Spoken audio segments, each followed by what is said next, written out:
اگه عروسی نزدیکه این ویدیو رو تا آخرش ببین، خیلی میتونه بهت کمک کنه. اگه لباس عروست مدل پرنسسی هستش، از فیگورای پای ضربه دری و ترمز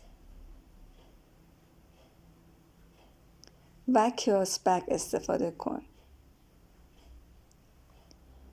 و برای فیگور دست هم به خصوص اگه لباس آستین نداره، از فیگور دست موج و نوازش بغل استفاده کن.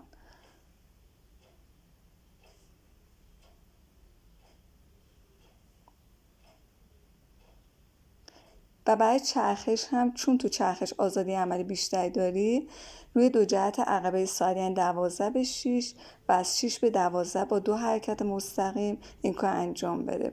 و برای این کار با هر دو دست دو گوشه دامنتو بگیر و سرت رو هم کمی خم کن به سمت جهتی که میخوای بچرخی.